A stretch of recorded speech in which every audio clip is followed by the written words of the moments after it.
El tema es intoxicación por salicilatos. Para iniciar algo de historia, pues en cuanto a los salicilatos, están descritos desde los antiguos egipcios, básicamente, en donde documentaron efectos analgésicos con las hojas de mirto y de sauce. Hipócrates fue uno de los primeros en utilizar la corteza de sauce y las hojas de salsix para la fiebre, y más o menos alrededor de 1829 se extrajo el glucósido de salicina de la corteza de sauce, utilizado básicamente para el control de la temperatura, para la fiebre. En 1836 se aisló el ácido salicílico y a finales del siglo XIX se usaba para tratar la gota, la fiebre reumática y la temperatura también. Alrededor de 1899, Bayer comercializó esta estructura del ácido acetilsalicílico como la aspirina.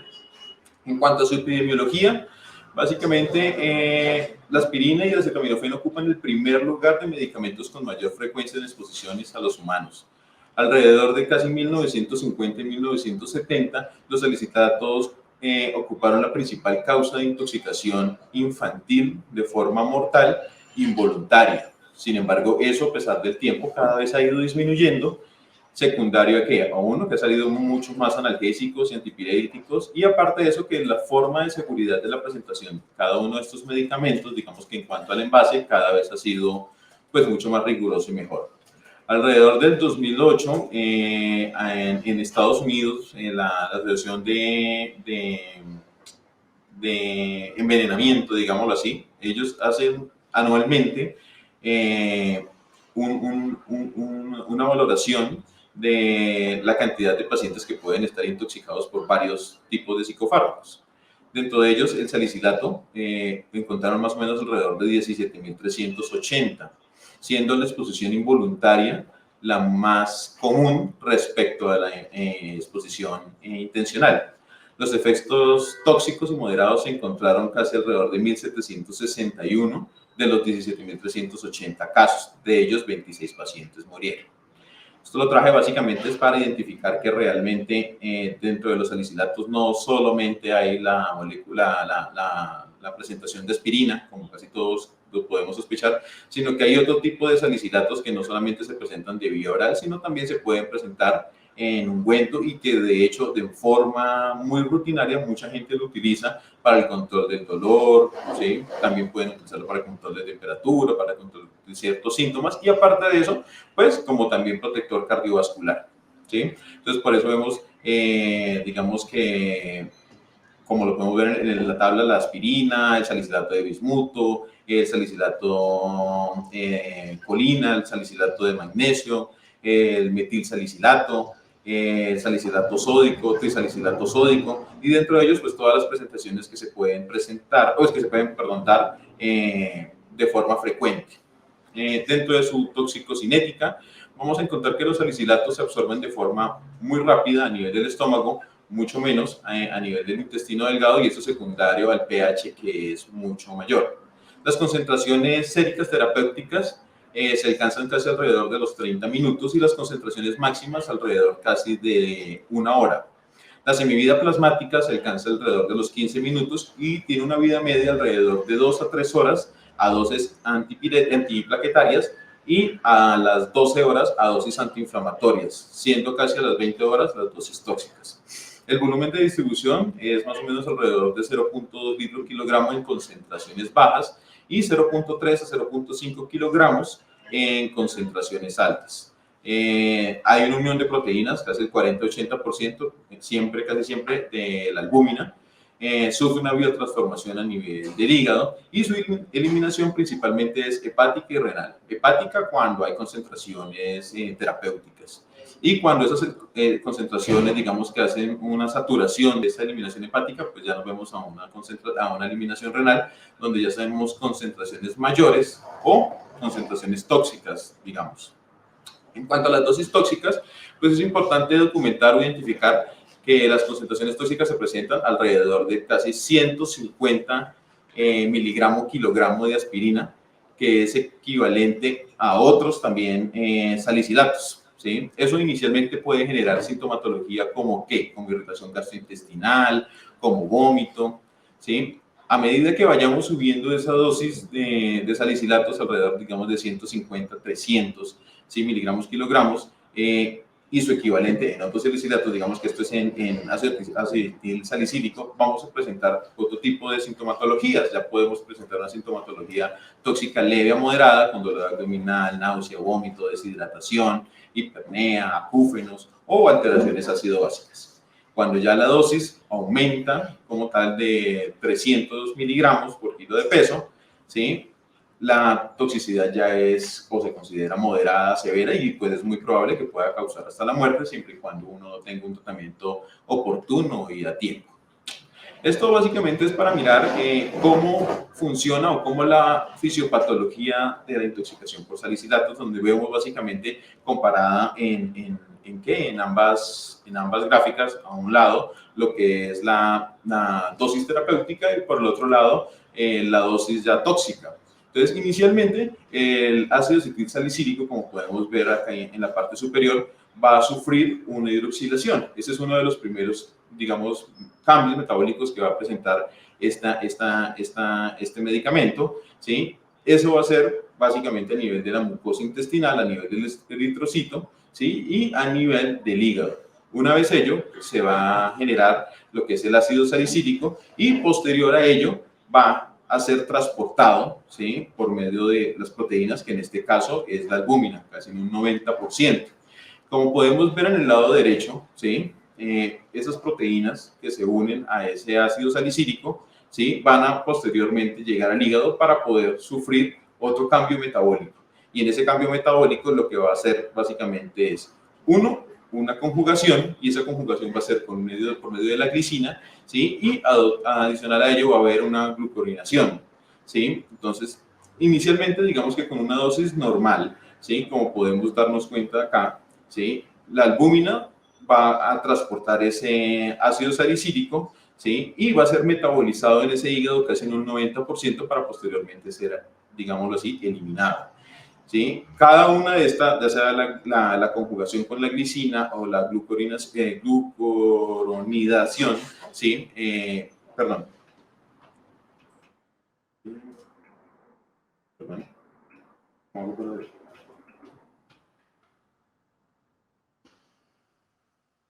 Qué pena ponerlo bien.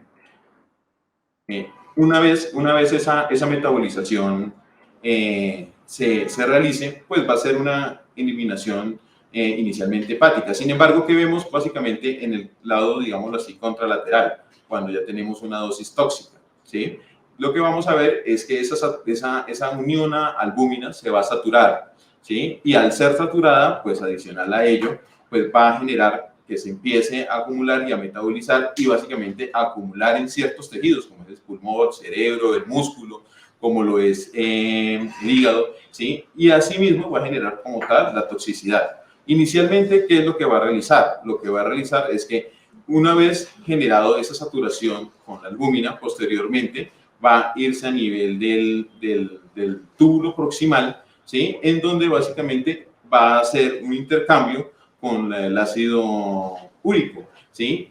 Una vez estando ahí, pues dependemos básicamente del pH para poder básicamente excretar esa digamos, molécula de ácido salicílico para poder ser eliminada. Entonces, lo que podemos ver, ¿sí? Es que a un pH menor, ¿sí? Lo que podemos ver es que si hay una reabsorción del mismo, ¿sí? Cuando hay un pH mayor, ¿sí? Lo que podemos ver es que hay una eliminación renal. Es por eso que uno de los pilares del tratamiento es la alcalinización no solamente plasmática, sino también urinaria, porque ello nos va a ayudar a que se evite la reabsorción, que se puede eliminar y que se evite como tal también esa acumulación a nivel de los tejidos. Viendo acá, básicamente, entonces inicialmente dentro de la fisiopatología de la acidosis que va a presentar inicialmente este paciente metabólica, vemos que hay una estimulación a nivel de los centros respiratorios que a su vez, básicamente, lo que va a generar es un incremento de la ventilación, ¿sí? Esto, ¿sí? Lo que va a generar es que una vez acumulado, digámoslo así, ese cambio a nivel respiratorio y empezar a presentar una acidosis a nivel respiratoria, ¿sí? Va a generar que a nivel de la mitocondria surjan ciertos cambios. Entonces, esos cambios básicamente se van a presentar a nivel del ciclo de Krebs. Básicamente se presentan, ¿por qué? Porque hay un bloqueo a nivel de la succinil deshidrogenasa, ácido succinil deshidrogenasa, y a nivel de la deshidrogenasa ketoglutinate, si no estoy mal, se llama así. Una vez generado ello, ¿sí? Pues va a generar que ese ciclo de Krebs se venga a, digamos, a enlentecer, ¿sí? A no hacer su, digamos, función normal, y después de ello, pues empieza a generar, digámoslo, otros cambios a nivel molecular, en cual básicamente lo que va a hacer es disminución de la gluconeogénesis, con riesgo de hipoglicemia, ¿sí? Va a generar aumento más de su pH, y a su vez, como no tenemos de dónde sacar esas moléculas de energía o ese ATP, pues ese ATP va a ir disminuyendo, ¿sí? Y a su vez va a generar aumento de su lactato. Entonces, digamos que todos estos cambios que se ven a nivel mitocondrial, ¿sí? Son los que van a ver reflejado esa acidosis metabólica en este tipo de pacientes, ¿sí? Y que se presente básicamente esa alteración metabólica que a su vez, ¿sí? Va a generar el aumento de la toxicidad durante la enfermedad. Entonces, como podemos ver básicamente acá, dentro de las acciones de esa toxicidad de los salicilatos, pues podemos encontrar que principalmente hay una, digamos que dentro de los cambios que genera es, uno, alteración a nivel de la mucosa gastrointestinal, generando como así una corrosión del mismo. Aparte de eso, pues que va a haber una estimulación de los centros respiratorios a nivel del sistema nervioso central. Va a haber, aparte de eso, un desacoplamiento de la fosforilación oxidativa. Aparte de eso, va a haber aumento de la glucogenólisis, ¿sí? Y una inhibición de la gluconeogénesis. Aparte de eso, también va a haber un aumento de la lipólisis, ¿sí? Y van a haber ciertas alteraciones a nivel plaquetario. Y adicional a esto, de los factores de la coagulación, los cuales se van a ver disminuidos. Dentro de las características clínicas, en una intoxicación con salicilatos podemos encontrar básicamente que hay muchos órganos afectados, dentro de ellos gastrointestinal, metabólicos, el sistema nervioso central, cardiovascular y pulmonar. Importante gastrointestinal son los síntomas iniciales: náusea, vómito, dolor abdominal, rara vez perforación intestinal o gástrica, pero pues se puede presentar. Metabólica, básicamente es la alcalosis respiratoria, puede presentar alcalosis, acidosis metabólica, cetosis, hipocalemia, ¿sí? Cambios a nivel de la glicemia, ya sea hiper o normoglicemia o hipoglicemia, y a nivel central, básicamente confusión, agitación, alucinaciones, puede generar edema cerebral, hasta generar básicamente convulsiones o muerte encefálica.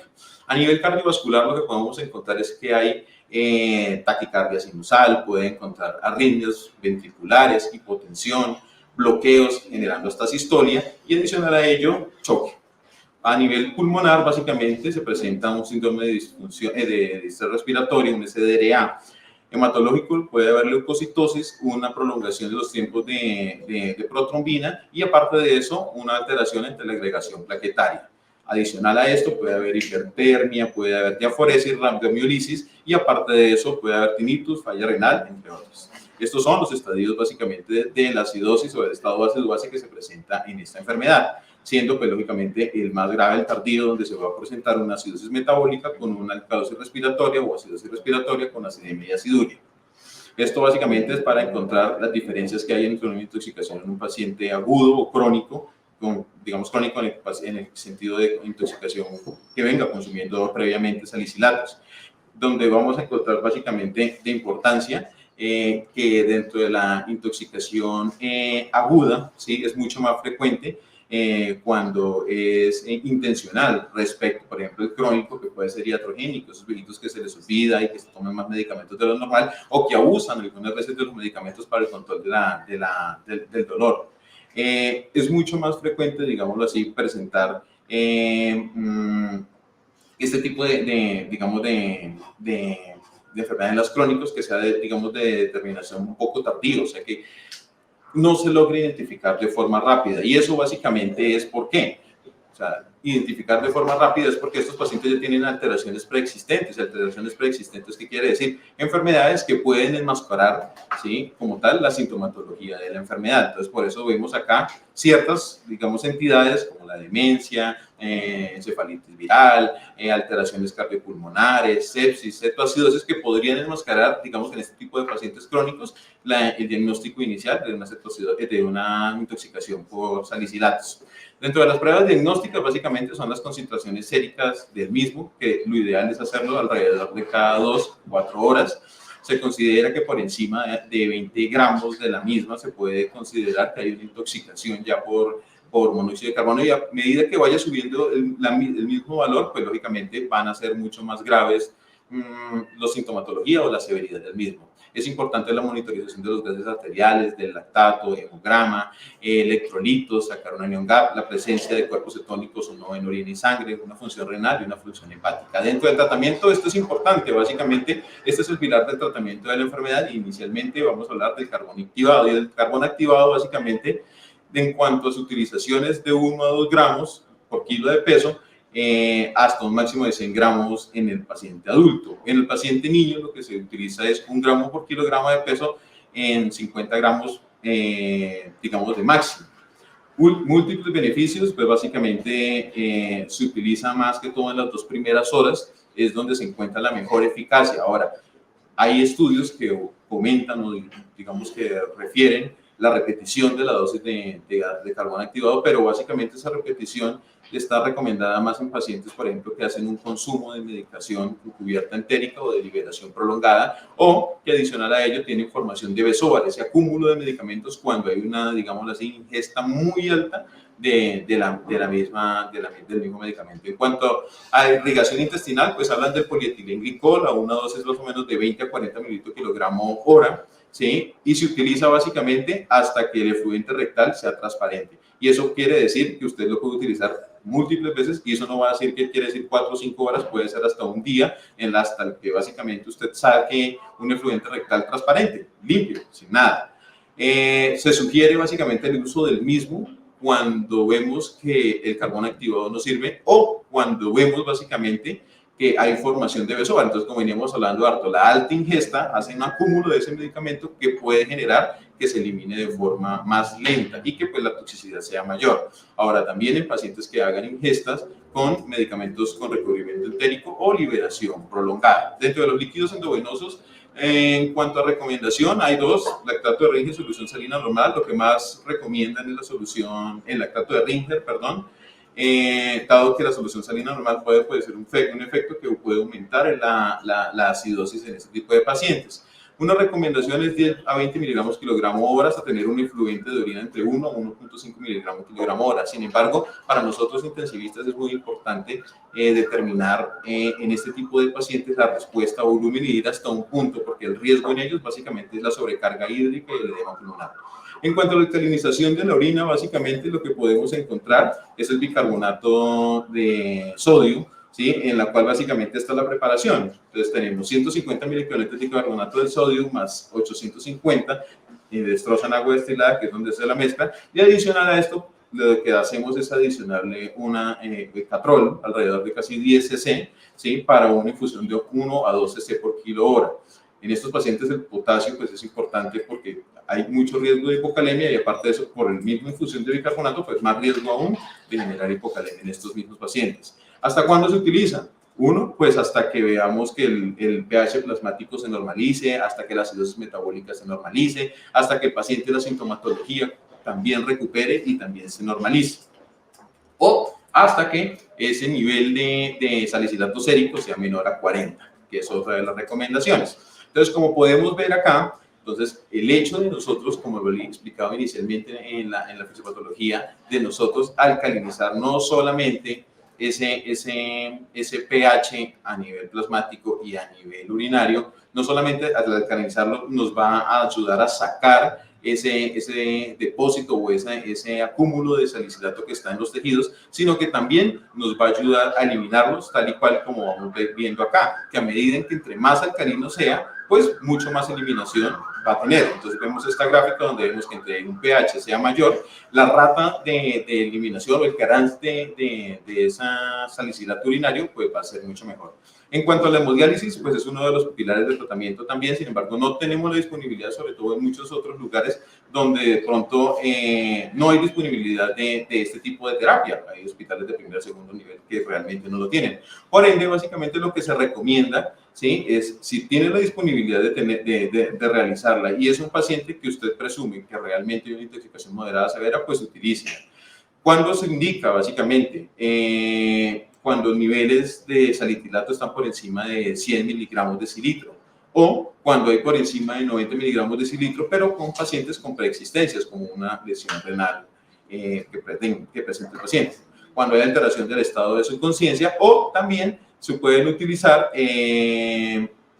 como terapia estándar cuando hay concentraciones de salicilato mayores de 90 o de 80, pero sin evidencia con la presencia de esa persistencia que era la lesión renal. ¿Hasta dónde se utiliza? Básicamente se utiliza hasta que haya una clara mejoría de este paciente, hasta que veamos que una concentración sérica de salicilatos baje por debajo de 19, ¿sí? O básicamente cuando tengamos una mejoría del estado ácido-base. Entonces acá básicamente en esta gráfica lo que vemos es cómo la hemodiálisis va a mejorar en este tipo de pacientes según ciertas características que tienen los salicilatos para poder eliminarla.